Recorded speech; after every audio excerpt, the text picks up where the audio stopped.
Sebagian dari orang-orang, pasti akan ada yang mengatakan, bahwa moksa hanyalah sebuah cerita dongeng dan mitos belaka, yang tidak pernah benar-benar terjadi. Begitupun sebagian dari kalangan fanatik agama, atau yang hanya membaca kitab suci secara tekstual, sudah tentu akan mengatakan bahwa moksa itu sesat dan menyesatkan. Padahal, itu terjadi pada Nabi dan Rasul, serta zaman sahabat Nabi Muhammad.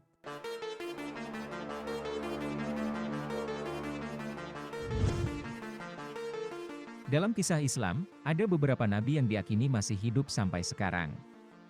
Yang paling terkenal adalah Nabi Isa. Orang-orang kala itu menganggap Nabi Isa telah mati. Akan tetapi sebenarnya, Allah telah mengangkat Nabi Isa ke hadiratnya. Dalam kisah raja-raja di Nusantara, banyak juga raja yang mengalami hal itu.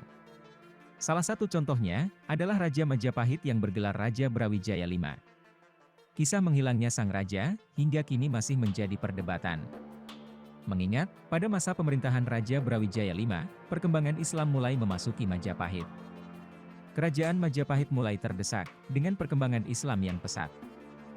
Detik-detik akhir perjalanan hidup Prabu Majapahit, setelah kepergian Sabdo Palon dan Naya Genggong, maka Prabu Brawijaya V benar-benar menjalankan syariat yang diajarkan Sunan Kalijaga. Dalam pergulatannya menjalankan spiritual, konon sang Prabu Brawijaya V sampai mengalami moksa, yakni hilang beserta raganya. Kata moksa berasal dari bahasa Sanskerta, yakni dari akar kata mukh, yang berarti bebas atau membebaskan. Dalam kitab Hindu Mahanirvana Tantra, moksa diartikan sebagai bebas dari ikatan samsara, dan berakhir dengan bersatunya jiwatman dengan paramatman. Kata moksa sebenarnya tidak dikenal dalam kosakata bahasa Jawa, ataupun bahasa Sunda. Bahasa Jawa hanya mengenal kosakata mokta, yang kemudian mengalami transliterasi bahasa menjadi mukti, yang berarti mencapai kebebasan jiwa. Sedangkan bahasa Sunda hanya mengenal kosakata mokteng, yang merupakan akronim dari kata mokta, ing, yang kemudian dimaknai sebagai ngahiang, yang berarti menghilang. Kosakata mokta ini dapat kita jumpai dalam inskripsi prasasti Batu Tulis Bogor. Semoga selamat, ini tanda peringatan Prabu Ratu yang telah wafat. Dia putra Rahyang Dewa Niskala yang mokta di Guna 3, cucu Rahyang Niskalawastu Kencana yang mokta ke Nusalarang. Sementara dalam bahasa Kawi, atau Jawa kuno, moksa disebut dengan kosakata kamuksan, yang berarti wafat dengan disertai badannya, wadagnya atau jasadnya. Sebenarnya kuranglah tepat, jika dikatakan bahwa moksa disamakan dengan wafat, orang yang moksa ini belumlah wafat. Karena, wafatnya seseorang merupakan satu fenomena tersendiri yang berbeda. Moksa sendiri, lebih tepat dimaknai berpindahnya tempat tinggal seseorang dari alam nyata ke alam gaib yang berbeda dimensi, baik jasadnya ataupun ruhaninya. Leluhur kita di masa lalu, tidak pernah menyembah selain kepada Tuhan yang Maha Agung. Meskipun ia adalah seorang dewa, Batara, atau Sang Hyang sekalipun, semua itu tetap mereka anggap sebagai makhluk yang diciptakan oleh Tuhan, dan tentunya tidak layak untuk disembah.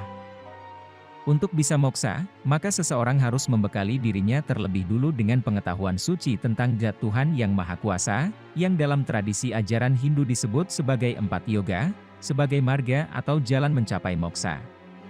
Yaitu, berbakti demi Tuhan yang Maha Kuasa, memahami Tuhan yang Maha Kuasa, bermeditasi kepada Tuhan yang Maha Kuasa, dan melayani Tuhan yang Maha Kuasa dengan bakti yang tulus. Dalam ajaran Pancasrada, atau 5 dasar keyakinan Hindu Bali, moksha ditempatkan sebagai pencapaian tertinggi dalam kerohanian. Di dalam Pustaka Suci Weda, disebutan Moksartam Jagadi Taraya Caiti Dharma, yang artinya, Dharma atau agama itu ialah untuk moksha, dan mencapai kesejahteraan makhluk hidup. Moksha, berarti kebebasan dari ikatan keduniawian, bebas dari karmapala, bebas dari samsara. Moksha akan tercapai, hanya bila bebas dari ikatan-ikatan duniawi. Dalam Buddha, khususnya tradisi di Tibet, dikenal istilah rainbow body, atau tubuh pelangi. Ini merupakan fenomena aneh yang terjadi pada biksu, ketika jasad mereka bertransformasi menjadi cahaya. Ini bukan omong kosong, The Institute of Noetic Science telah mendokumentasikan 160.000 kasus biksu yang mengalami rainbow body.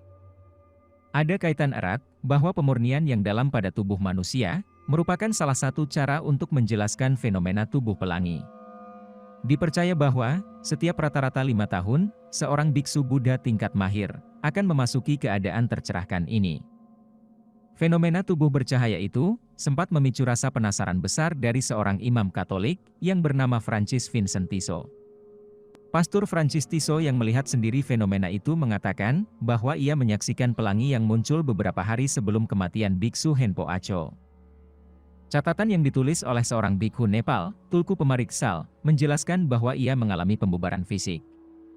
Orang-orang di dekatnya tak pernah ada yang tahu hingga sekarang ini, kemana perginya jasad biksu tersebut.